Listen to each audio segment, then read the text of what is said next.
السلام علیکم اسٹوڈنٹس، کیسے ہیں؟ امید ہے خیریت سے ہوں گے۔ چلیں جی، اردو کی بکس کھولیں، آتے ہیں آج کے سبق کی طرف۔ آج ہم پڑھیں گے مرزا غالب کی عادات و حسائل، ٹھیک ہے؟ مرزا غالب کے عادات و حسائل، اس کے مصنف ہیں مولانا الطاف حسین خالی، اور یہ مولانا الطاف حسین خالی کی کتاب یادگار غالب سے لیا گیا، ٹھیک ہے؟ یہ سبق صنف ادب کے لحاظ سے خاکے کی شکل میں ہے۔ خاکہ کس کو کہتے ہیں؟ خاکہ وہ ہوتا ہے جس میں کسی شخص کے کردار، خوبیاں اور خامیاں اس طرح واضح کی جاتی ہیں کہ اس شخص کا تعارف بھی ہو جائے اور اس کی بایوگرافی کا بھی پتہ چل جائے، ٹھیک ہے؟ تو یہ سبق جو ہے ایک خاکے کی شکل میں ہے۔ سب سے پہلے تو آپ کو یہ پتہ ہونا چاہیے کہ مرزا غالب کون تھے۔ مرزا غالب اردو غزل کے سب سے بڑے شاعر تھے، ٹھیک ہے؟ اور اس سبق میں کیا بتایا گیا ہے؟ اس میں مرزا غالب کی عادت اور مزاج کے بارے میں بتایا گیا ہے۔ سبق پڑھنے سے پہلے اوپر دیکھیں مقاصد تدریس لکھے ہیں، ٹھیک ہے؟ مقاصد تدریس کیا ہے کہ اس سبق کو پڑھنے کا مقصد کیا ہے؟ صرف یہ نہیں کہ بس ہم نے سبق پڑھ لیا، مشق کر لی اور بس کام ختم، نہیں۔ سبق پڑھنے کا اصل مقصد یہ ہے کہ اس سبق سے ہمیں کیا کچھ سیکھنے کو ملتا ہے، ٹھیک ہے؟ اس میں بتایا گیا ہے کہ طلباء کو غالب کی شخصیت اور ان کے عادات و حسائل سے آگاہ کیا گیا ہے کہ مطلب ان کی عادات کیسی تھیں، ان میں کیا خوبیاں اور خامیاں تھیں۔ نیکسٹ دیکھیں، طلباء کو بتانا کہ خوش اخلاقی اور کشادہ پیشانی بڑے لوگوں کا شیوا ہے۔ شیوا مطلب ان کی پہچان ہے، ان کی عادت ہے۔ آگے کیا ہے؟ خط کا جواب لکھنے کی اہمیت واضح کرنا۔ اب تو خط لکھنے کا دور نہیں ہے، اب تو سوشل میڈیا کے ذریعے ہم ایک دوسرے سے کنیکٹڈ ہیں، لیکن مرزا غالب کے زمانے میں خط کے ذریعے ایک دوسرے کا حال چال پوچھا جاتا تھا، اور اگر کوئی خط کا جواب نہیں دیتا تھا تو اس کو اس کی بے ادبی سمجھا جاتا تھا کہ اس نے میرے خط کا جواب نہیں دیا۔ آگے کیا ہے؟ طلباء کو بتانا کہ ہمارے بزرگ کتنے وضع دار اور بامروت تھے۔ وضع دار مطلب مہذب۔ مرزا غالب یا ہمارے آباء و اجداد کے زمانے کے لوگ جو تھے نا، وہ بہت مہذب ہوا کرتے تھے۔ بامروت مطلب بالحاظ۔ طلباء کو ادبی قسم کے الفاظ و تراکیب سے روشناس کرانا، یعنی لٹریچر کی کہہ لیں کہ ایک اپنی زبان ہے، اس کی اپنی کیز ہیں، ان سے متعارف کروانا، ٹھیک ہے؟ کہ ان کو جس طرح شعراء نے استعمال کیا اسی طرح ہم بھی ان کو استعمال کریں، اس میں ہم کچھ بدل نہیں سکتے۔ چلیں جی، آگے آتے ہیں سبق کی طرف۔ پہلے پیراگراف میں دیکھیں، پہلے پیراگراف میں مرزا غالب کے اخلاق کے بارے میں بتایا گیا ہے کہ مرزا غالب کے اخلاق بہت اچھے تھے، اعلیٰ اخلاق کے مالک تھے، اور مطلب سچ بولتے تھے، ملنسار تھے، اور جو بھی ان سے ایک دفعہ ملتا تھا وہ ان سے ملنے کا شوق رکھتا تھا۔ دوستوں کو دیکھ کر باغ باغ ہو جاتے تھے۔ اب یہاں پہ دیکھیں، یہ باغ باغ ہونا یہ ایک محاورہ ہے، مطلب باغ باغ ہونا مطلب خوش ہونا، جو جیسے ابھی ہم نے پڑھا ہے کہ ادبی تراکیب کی شعراء نے جس طرح ان محاورات کو استعمال کیا تھا ویسے ہی ان کو ہم بھی استعمال کرتے ہیں، ٹھیک ہے؟ آگے کہتے ہیں کہ ان کے دروازے کے باہر لنگڑے لولے اپائج پڑے رہتے تھے، وہ اپنی استطاعت سے زیادہ ان کو دیتے تھے، خود کے پاس کچھ ہو یا نہ ہو لیکن ادھر ادھر سے کر کے ان کی مدد کرتے تھے۔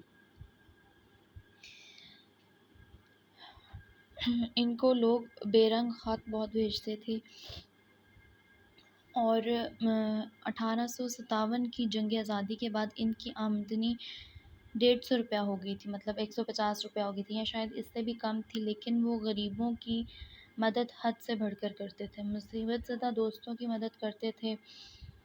اس حوالے سے ایک واقعہ مولانا الطاف حسین خالی نے بیان کیا ہے کہ ایک دلی کے ان کے دوست تھے، ان کے حالات بہت خراب تھے، وہ اپنے حالات کی وجہ سے اتنے پریشان تھے کہ ایک دفعہ مرزا غالب سے ملنے آئے تو مرزا صاحب نے دیکھا کہ اتنی سردی میں بھی انہوں نے باریک ململ کا لباس پہنا تھا۔ تو مرزا غالب نے اپنے اس دوست کو پہلے کبھی اس طرح کے حقیر قسم کے لباس میں نہیں دیکھا تو اس نے چھیٹ کا فراغل پہنا ہوا تھا۔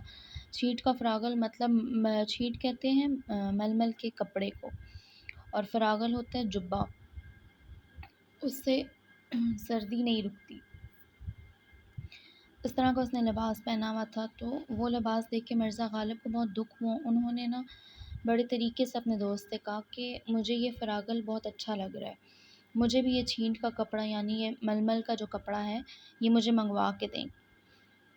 تو اب دیکھیں مرزا صاحب ان کو ظاہر نہیں کروانا چاہتے، تو ان کے دوست نے کہا کہ یہ فراغل اگر آپ کو اتنا ہی پسند آیا تو یہ آج ہی بن کے آیا ہے، میں نے ابھی پہنا ہے، تو اگر آپ کہتے ہیں تو میں آپ کو یہی اتار کے دے دیتا ہوں۔ تو انہوں نے اپنا خوبصورت یہ اتار کے دے دیا اپنا جبہ۔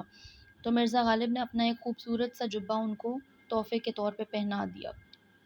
اس سے ہمیں معلوم ہوتا ہے کہ مرزا غالب کس حد تک دوستوں کا خیال کرتے تھے، اور خاص طور پر وہ دوست جو مصیبت زدہ ہوں، ان کی مدد اس طرح کرتے تھے کہ ان کو محسوس بھی نہ ہو۔ ٹھیک ہے، آگے دیکھیں۔ ظرافت مزاج میں اس قدر تھی کہ آپ کو بجائے حیوان ناطق کے حیوان ظریف کہا جائے تو بجا ہے۔ حیوان ناطق کہتے ہیں ایک عام انسان، ایسا جانور جس کے منہ میں زبان ہو، زبان رکھنے والا ہو، بولنے والا ہو، اور حیوان ظریف کو کہتے ہیں جس کے مزاج میں ظرافت ہو، کہ مطلب اس کو دیکھ کے انسان ہنس پڑے۔ تو مصنف نے مرزا غالب کو یہاں پہ حیوان ظریف کہا ہے بجائے کہ حیوان ناطق کے۔ اب دیکھیں آگے کہتے ہیں، ایک دفعہ رمضان گزر چکا تو قلعے میں گئے بادشاہ نے پوچھا، مرزا تم نے کتنے روزے رکھے؟ عرض کیا، پیر و مرشد ایک نہیں رکھا۔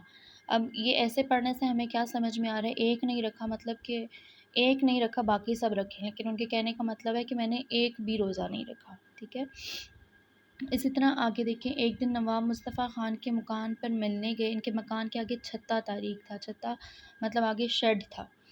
چھتے سے گزر کر دیوان خانے کے دروازے پر پہنچے تو وہاں صاحب ان کو لینے کو کھڑے تھے۔ مرزا نے ان کو دیکھ کر یہ مصرع پڑھا، آب چشمہ حیوان درون طریق زیاد، یعنی یہ جو پانی کا چشمہ ہے وہ اندھیرے میں ہے۔ جب دیوان خانے میں پہنچے تو ان کے دالان میں بسبب مشرق رویہ تھا، مطلب مشرق کے سمت تھا دالان، ان کا دالان کہتے ہیں صحن کو۔ وہاں مرزا نے یہ مصرع پڑھا، این خانہ ہمہ آفتاب است، مطلب یہ گھر تو سارا کا سارا دھوپ میں ہے۔ اس کے بعد آگے دیکھیں، مرزا غالب کی ایک خوبی یہ بھی اس میں بتائی گئی ہے کہ وہ خوددار اور حفظ وضع کو ہاتھ سے نہ جانے دیتے تھے۔ مطلب حفظ وضع ایک ایسی کوالٹی کو کہتے ہیں جس سے انسان ظاہر ہوتا ہے کہ انسان کا رکھ رکھاؤ کیسا ہے۔ اس میں ایک چھوٹا سا قصہ بتایا گیا کہ مرزا غالب جب بھی کسی دوست کے پاس جاتے تو وہ پالکی یا ہوادار کے بغیر نہ جاتے تھے۔ اس دور میں پالکی کا رواج تھا۔ پالکی وہ ہوتی ہے جس کو 4 بندے کندھوں پر اٹھا کر لے جاتے ہیں اور ایک بندہ اندر بیٹھتا ہے، آگے پردہ لگا ہوتا ہے۔ تو کہتے کہ یہ بھی دیکھیں ان کی خودداری تھی۔ اس کے ساتھ ساتھ دیکھیں کہ اگر کوئی دوست ان سے ملنے آتا تو یہ مل لیتے، کسی کو بھی ملے بغیر جانے نہیں دیتے تھے۔ یہ ان کی مروت اور خودداری تھی جس کو ہم رکھ رکھاؤ کہتے ہیں۔ اس کے بعد مرزا غالب نے جو کچھ بھی لکھا وہ سب سے مختلف اور منفرد تھا۔ اس بات کا اندازہ اس سے بھی آپ لگا سکتے ہیں کہ ان کے جو خطوط تھے ان میں ان کا نمایاں عکس تھا۔ ان کا انداز تحریر سب سے الگ تھا۔ ٹھیک ہے، ان کو فواکہ میں آم ان کو بہت مرغوب تھا۔ آموں کی فصل میں ان کے دوست دور دور سے ان کے لیے عمدہ آم بھیجتے تھے، اور وہ خود اپنے بعض دوستوں سے تقاضا کر کے آم منگواتے تھے کہ اگر کوئی ان کو آم نہیں بھیجتا تھا وہ خود اپنے دوستوں کو فرمائش کر کے ان سے آم منگواتے تھے، مطلب ان کو آم اتنے پسند تھے۔ ایک روز مرحوم بہادر شاہ آموں کے موسم میں چند مصاحبوں کے ساتھ، جن میں مرزا بھی تھے، باغ حیات بخش یا مہتاب باغ میں ٹہل رہے تھے۔ آم کے پیڑ رنگ برنگ کے آموں سے لد رہے تھے۔ یہاں کا آم بادشاہ یا سلاطین یا بیگمات کے سوا کسی کو میسر نہیں آ سکتا تھا۔ جس باغ میں وہ ٹہل رہے تھے وہاں کے آم جو ہیں بیگمات یا بادشاہوں کے علاوہ کوئی نہیں کھا سکتا تھا۔ مرزا بار بار ان آموں کی طرف دیکھ رہے تھے تو بادشاہ نے پوچھا، مرزا اس قدر غور سے کیا دیکھ رہے ہو؟ مرزا نے ہاتھ باندھ کر عرض کیا، اس کو دیکھتا ہوں کہ کسی دانے پر میرا اور میرے باپ دادا کا نام بھی لکھا ہے یا نہیں۔ بادشاہ مسکرائے اور اسی روز ایک بھینگی عمدہ آموں کی مرزا کو بھجوائی۔ ان کا کہنا تھا کہ آم ہو تو زیادہ ہو اور میٹھا ہو، مطلب آم سے کبھی ان کی نیت سیر نہیں ہوئی تھی۔ ٹھیک ہے جی، یہ سب اہم نکات تھے جو اس سبق میں سمجھنے والے تھے۔ ٹھیک ہے، یہ ایک میں نے آپ کو اس کا مختصر سا خلاصہ بتایا ہے اس کا، امید ہے آپ کو اس سے سمجھ آ گئی ہوگی۔ آگے چلتے ہیں اس کے مشکل الفاظ کے معنی کی طرف۔ یہ مشکل الفاظ کے معنی ہیں، یہ آپ کتاب پہ ہی لکھ لیں، ریڈنگ کرتے ہوئے کتاب پہ لکھ لیں، تاکہ جب آپ ریڈنگ کریں تو آپ کو ساتھ ساتھ ان کے معنی بھی کلیئر ہو جائے، ٹھیک ہے۔ آگے آتے ہیں اس کے آبجیکٹو کی طرف۔ مندرجہ ذیل الفاظ و محاورات کو اپنے جملوں میں استعمال کریں، یہ آپ خود کریں گے۔ اس کے بعد آگے مندرجہ ذیل جملوں کو مکمل کریں۔ مرزا غالب کے اخلاق نہایت وسیع تھے۔